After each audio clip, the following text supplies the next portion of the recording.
Hi everyone, how are you all? Hope you all are doing well. और मैं भी बहुत बढ़िया हूँ। तो चलिए इसी अच्छी बात के साथ स्टार्ट करते हैं आज का हमारा ये new video. If you are starting your new session and you are the student of 9th and 10th, then this video is for you. So I welcome you all in my video and this is साक्षी सोनी। तो चलिए video को start करते हैं। सबसे पहला point हमारे सामने आ चुका है, that is very very important. कहाँ कमी थी? देखिए, अगर आप अपनी कमी ही नहीं जानेंगे तो आप उसे इम्प्रूव कैसे करेंगे?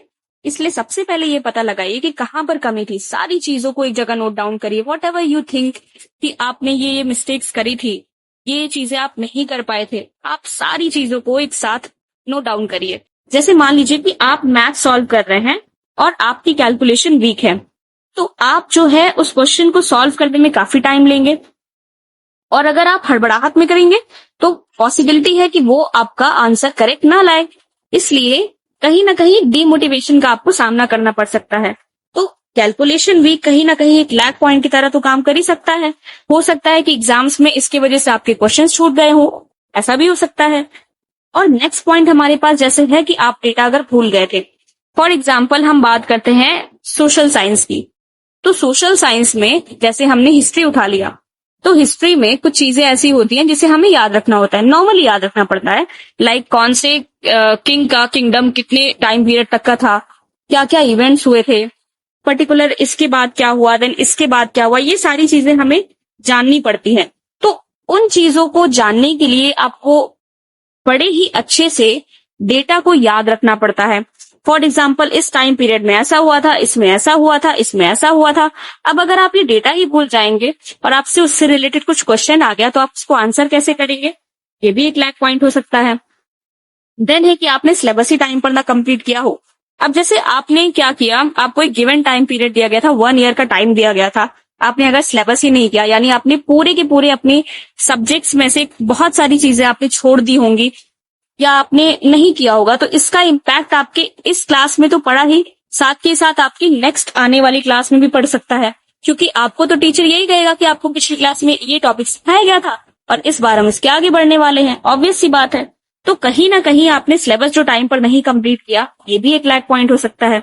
आपने इजी सब्जेक्ट्स पर फोकस नहीं किया। अब इजी सब्जेक्ट्स क्या होते हैं? जैसे जो स्कोरिंग हमें लगते हैं, जो हमें आते हैं, जो हमें लगते हैं कि मैं इसमें अच्छा कर सकता हूँ थोड़ी सी मेहनत में। ऑफ कोर्स मेहनत तो सब में करनी पड़ेगी, बट द थिंग इज कि किसमें ज्यादा करना है, किसमें कम करना है, ये वाली बात होती है। तो इजी सब्जेक्ट्स पर फोकस ना करना भी एक बहुत बड़ा लैग पॉइंट साबित हो सकता है। नेक्स्ट पॉइंट आता है हमारे पास कि डिफिकल्ट सब्जेक्ट पर फोकस नहीं किया। अब डिफिकल्ट सब्जेक्ट पर बिल्कुल ध्यान न देना, इसका मतलब क्या हुआ कि डिफिकल्ट सब्जेक्ट में भी कहीं ना कहीं कुछ इजी टॉपिक्स छुपे होते हैं। जब हमने डिफिकल्ट सब्जेक्ट को छुआ ही नहीं है तो हम उन इजी टॉपिक्स को कैसे टच कर पाएंगे, कैसे उनके बारे में जान पाएंगे? जब तक हम पढ़ेंगे नहीं, हमें पता कैसे चलेगा कि हमारे लिए क्या इजी है, क्या टफ है? ये तो रिलेटिव टर्म होता है, किसी के लिए कुछ इजी होता है, किसी के लिए कुछ टफ होता है, ये तो ऑब्वियस सी बात है। तो इसीलिए कहीं ना कहीं इन चीजों में आप समझ सकते हैं कि लैग पॉइंट्स हो सकते हैं, और हो सकता है कि आपका इनमें से कुछ भी लैग पॉइंट ना हो, कुछ अलग ही निकल के आए। तो check your lag points, whatever you think कि ये आपका लैग पॉइंट है, आप उसको आप एक जगह नोट डाउन करिए और उस पर वर्क करना स्टार्ट करिए। नेक्स्ट पॉइंट मैंने आपके लिए रखा हुआ है कि आप स्ट्रेंथ आपकी कहाँ पर है। अब देखिए, जब आपने अपने लैग पॉइंट्स को देखा तो आपको कहीं ना कहीं रिग्रेट हो सकता है कि मैंने इतनी सारी चीजों में मैंने कमियां रखी, राइट? तो कहीं ना कहीं आपको एक फील होगा कि यार इतना कुछ मेरे अंदर कमियां हैं। तो उस डीमोटिवेशन का सामना आपको ना करना पड़े, इसलिए ये जानना भी जरूरी है कि स्ट्रेंथ कहाँ पर है। तो ये भी पता लगाओ कि स्ट्रेंथ मेरी किस किस जगह पर है। जैसे फॉर एग्जाम्पल मेरे लिए हो सकता है कि मैं इंग्लिश, जैसे मैंने बताया, कि अच्छे से पढ़ सकती हूँ, ठीक है, मुझे स्टोरीज प्रॉपर अच्छे से समझ में आ रही है, मैं अच्छे से स्टोरीज को लर्न कर पा रही हूँ, मैं उसके पीछे का एक बैकग्राउंड समझ पा रही हूँ, मुझे स्टोरीज अच्छे से क्लियर होती है, राइट? ये मेरा एक कह सकते हैं एक अच्छा पॉइंट है मेरे लिए, मेरी स्ट्रेंथ की तरह एक वर्क कर सकता है। देन है कि मैं हिंदी भी अच्छे से स्टडी कर सकती हूँ, तो that is also kind of strength point for me. Then है कि मैं मैथ्स के इजी क्वेश्चंस कर सकती हूँ। जैसे फॉर एग्जांपल 10th के स्टूडेंट के लिए बात करें तो अगर आपने एपी चैप्टर पे ध्यान दिया हो, एपी में क्या होता है, कुछ चंद फॉर्मूलाज होते हैं, जैसे nth टर्म का फॉर्मूला, सम का फॉर्मूला होता है, SN जिसे आप कहते हैं, अगर हम एपी के फॉर्मूलाज को याद रख लेना तो हम ऑलमोस्ट काफी सारे एपी के सवाल कर सकते हैं। कुछ कुछ छोटी छोटी चीजें उसमें याद रखनी होती है सिर्फ, तो एपी भी बहुत इजी हो सकता है। क्वाड्रेटिक में जैसे बात करते हैं तो रूट्स निकालना काफी इजी हो सकता है। अब वो जैसे एरिया रिलेटेड टू सर्कल करके एक चैप्टर है, उसमें भी 2-3 केवल फॉर्मूलाज ही हैं जिनको अगर हम याद रखें तो हम आसानी से क्वेश्चंस को कर सकते हैं। So it can be a kind of scoring for me. तो मैं क्यों मैथ्स के इजी क्वेश्चंस को अगर मैं अच्छे से टैकल कर सकती हूँ, मैं क्यों ना उसे अपनी स्ट्रेंथ मानूं, राइट। देन है कि मुझे अगर सोशल साइंस बहुत पसंद है तो मैं कहूंगी कि मुझे स्टोरीज याद करना काफी इजी होता है। कई लोग सोचेंगे कि हिस्ट्री में क्या केवल स्टोरीज होती हैं, हिस्ट्री लाइक सोशल साइंस की हिस्ट्री पार्ट में स्टोरीज होती है, इसलिए मैंने हिस्ट्री का एकदम से नेम लिया। तो ऐसा नहीं है, हिस्ट्री में ना सिर्फ डेट बल्कि इवेंट्स भी होते हैं। तो डेट अगर आपको नहीं भी याद है, आपको इवेंट्स अगर याद है, तो कहीं ना कहीं आप रिलेट कर ले जाएंगे कि पहले ये चीज हुआ फिर ये चीज हुआ। आप ऑप्शंस देख करके थोड़ा बहुत अंदाजा लगा सकते हैं कि कहाँ पर कैसी चीजें हो रही थी। कहने का सेंस ये है कि सोशल साइंस अगर मुझे पसंद है और मेरे लिए स्टोरीज याद करना आसान है तो मैं उसे अपनी स्ट्रेंथ को कंसीडर कर सकती हूँ। मैं आंसर को अच्छे से बना करके लिख सकती हूँ, प्रेजेंट कर सकती हूँ। That is strength for me. एक चीज और बताऊं जो स्ट्रेंथ की तरह वर्क कर सकती है, वो है गुड हैंड राइटिंग। अगर आपकी हैंड राइटिंग बहुत अच्छी है, आप बहुत अच्छा लिख लेते हैं, प्रेजेंटेशन करने का आपका जो तरीका है बहुत अच्छा है, that can be also your strength. इसलिए कहीं ना कहीं छोटी छोटी भी चीजें अगर आपके पास हैं जो आपको लगता है कि स्ट्रेंथ साबित हो सकती है, तो आप उसे एक जगह नोट डाउन करके रखिए। एक तरफ जैसे लैग पॉइंट अगर आपने लिख रखा है तो एक तरफ आप स्ट्रेंथ पॉइंट भी लिखिए कि हाँ भाई ये मेरे लैग पॉइंट थे, ये मेरे स्ट्रेंथ पॉइंट थे, अब मैं इनको कैसे यूज करके अच्छे से अच्छा, ऐसी क्या मैं स्ट्रेटेजी बनाऊं जिससे मैं अच्छे से अच्छा वर्क कर पाऊं। ये आपको सोचना चाहिए। एज अ स्टूडेंट हमेशा एक फाइटर की तरह वर्क करना चाहिए। सो अगर इतना करने के बाद आपने अच्छे से देखा है कि आपका कहाँ पर लैग पॉइंट है, कहाँ पर आपका स्ट्रेंथ पॉइंट है, तो जरूरी है कि आप फ्रेश स्टार्ट करें, यानी सारी चीजों को भूल करके आगे बढ़े और एक कॉन्फिडेंट हो करके चीजों को करें। ये ना सोचिए कि जो मिस्टेक्स मुझसे हुई अगर दोबारा हो गई तो ऐसी चीजें, ऐसे थॉट्स अपने मन में नहीं लाने हैं और फ्रेशली स्टार्ट। सो अब हमारे पास बड़ा ही इंपॉर्टेंट मुद्दा आया है कि कैसे पढ़ें। And before this I want to tell you something कि अगर आप मेरी बताई हुई इन चीजों पर ध्यान देंगे then you will be able to know a huge difference in yourself. जो आप पहले थे और जो अब आप हो जाएंगे, that will be something different. जैसे पहले आपका सिलेबस एग्जाम्स के बाद भी इनकम्प्लीट था। व्हाट डज इट मीन कि आप सिलेबस कंप्लीट ही नहीं कर पाए थे, अब आपका टाइम से पहले ही सिलेबस कंप्लीट रहेगा। पहले आपका बेस क्लियर नहीं था, अब आपका बेस बिल्कुल क्लियर रहेगा। पहले आपको स्टडी बोरिंग लगती थी, बस आप ऐसे ही नाम करने के लिए कर लेते थे, अब आपको इंटरेस्टिंग लगेगा।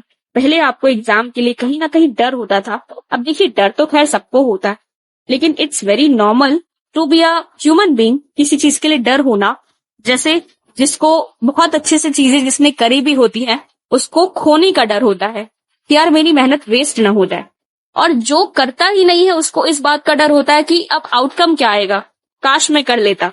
तो कहीं ना कहीं दोनों ही तरह से लोगों को डर तो लगता ही है, लेकिन आपको ऐसा डर नहीं लगेगा कि यार मैं भाग जाऊं, एग्जाम मुझे देना ही ना पड़े। ये सारा जो आपका एक डर है वो नहीं रहेगा।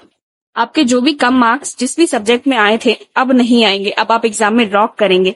तो जब इतनी अच्छी अच्छी चीजें होंगी तो why not to follow my tips, just follow it. So कैसे पढ़ें, क्या क्या करें, कहाँ से पढ़ें, अब मैं आपको ये बताने वाली हूँ। सो अगर आप एक 9th क्लास के स्टूडेंट हैं तो आपके लिए बहुत जरूरी है कि आप सब्जेक्ट को पहले तो समझें, क्योंकि अगर आप 9th के स्टूडेंट हैं तो आपने फिजिक्स, बायोलॉजी, केमिस्ट्री पहली बार सुना है, तो आपके लिए कहीं ना कहीं जरूरी हो जाता है कि पहले सब्जेक्ट को अच्छे से समझा जाए। आपने डेरिवेशन पहली बार सुना है, न्यूमेरिकल पहली बार सुना है, क्या टफ होता है क्या इजी होता है, अब आप धीरे धीरे करके जानोगे कि आपके अंदर कहाँ पे क्या क्या कमियां हैं। इसलिए पहले एक गाइडेंस के लिए पर्टिकुलर चैप्टर का 1 शॉट वीडियो देखिए, उसके बाद आप एनसीईआरटी की रीडिंग करिए, क्योंकि 9th में आने के बाद बहुत ज्यादा जरूरी हो जाता है रीडिंग की हैबिट डालना। आप अगर अच्छे से रीडिंग की हैबिट नहीं डालेंगे तो आप अच्छे से लिख भी नहीं पाएंगे, आप अपने आंसर्स को प्रेजेंट नहीं कर पाएंगे, जो कि बोर्ड्स के लिए काफी इंपॉर्टेंट होता है। तो बोर्ड्स की तो आंसर राइटिंग की जो शुरुआत होती है वो 9th क्लास से ही स्टार्ट हो जाती है। इसलिए it is very important to do NCERT reading also. और 10th का हर एक स्टूडेंट मेरी इस बात से एग्री करेगा कि एनसीईआरटी की लाइन से ही सवाल उठता है। इसलिए एनसीईआरटी की रीडिंग को बिल्कुल भी हल्के में मत लीजिएगा। एनसीईआरटी की रीडिंग करने के बाद आपको नोट्स बनाने होंगे। अब आपने जैसे वन शॉट वीडियो देखा तो आपको थोड़ा बहुत आइडिया लगा होगा। ये वन शॉट वीडियो वाली जो बात है, it is very important for 9th class student. 9th class के लिए तो बहुत जरूरी है, क्योंकि आपको तो ऑब्वियसली सब्जेक्ट के बारे में थोड़ा बहुत भी नहीं पता। लेकिन अगर आप एक 10th के स्टूडेंट हैं तो आई थिंक आपको पहले एनसीईआरटी की रीडिंग करनी चाहिए एंड देन उसके बाद आपको डिटेल्ड वीडियो देखना चाहिए। डिटेल्ड वीडियो का मतलब क्या होता है, जैसे टीचर जिस तरह से पढ़ाता है, जो आपके स्कूल में पढ़ाया जाता हो या आप कहीं अगर ऑनलाइन लेक्चर्स लेते हैं, आप वहां से पढ़ते हो, तो डिटेल में चीजों को समझने की कोशिश करिए और अच्छे से फिर वहीं से नोट्स बनाइए। वेरी इंपॉर्टेंट, एक ही चीज पर स्टिक रहिए और अच्छे से करिए, टू द एंड करिए, बीच में मत रोकिए। इसके बाद आपको एक्सरसाइज के क्वेश्चंस करने होंगे और एक्सरसाइज के क्वेश्चंस करने के बाद आपको क्वेश्चन बैंक्स करने होंगे, तब आप स्टैंडर्ड बुक्स को कर लेंगे। अगर आप अपनी एनसीईआरटी के एक्सरसाइज के क्वेश्चंस नहीं करेंगे तो आपको वो कॉन्फिडेंट नहीं फील होगा। इसलिए it is very important to do exercise questions also. So don't take it lightly कि मैं एक्सरसाइज के क्वेश्चंस ना करके डायरेक्टली क्वेश्चन बैंक्स पर ही जंप कर जाऊं। क्वेश्चन बैंक तो तब इंपॉर्टेंट होता है जब हमारे सामने टेस्ट आते हैं, एग्जाम्स आते हैं, तब हम सोचते हैं कि थोड़ा एक्स्ट्रा प्रैक्टिस करने के लिए हम क्वेश्चन बैंक्स लगा ले।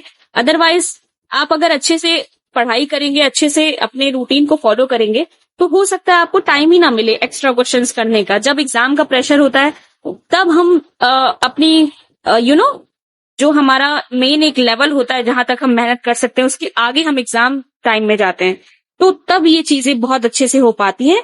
ड्यूरिंग स्टडी ये चीज वर्क नहीं कर पाती है, लेकिन कोशिश करिए, अगर आप कर सकते हैं तो जरूर करिएगा। सो आई थिंक इतना चीजें करने के बाद एक स्टूडेंट इस काबिल हो जाएगा कि अपने सब्जेक्ट को अच्छे से समझ भी लेगा और कहीं ना कहीं जो भी मुश्किलें आएंगी उसको टैकल भी कर लेगा। सो मैं तो इतना ही कहना चाहूंगी कि इन टिप्स को ये समझ के मत फॉलो करना कि इतना ही करने से हो जाएगा। ये समझ के फॉलो करना कि एटलीस्ट चलो इतना तो फॉलो करके देखता हूँ, शायद कुछ हो जाए। तो इसी उम्मीद के साथ कि आपने कुछ सीखा होगा, मैं इस वीडियो को एंड करने जा रही हूँ। और लास्ट में मेरा मैसेज सिर्फ इतना है, मेरे हर 9th और 10th के स्टूडेंट्स के लिए, कि आप अच्छे से फोकस करिए और do not fear from doing hard work. Just do it and do it and do it. So that's all from my side and thank you so much.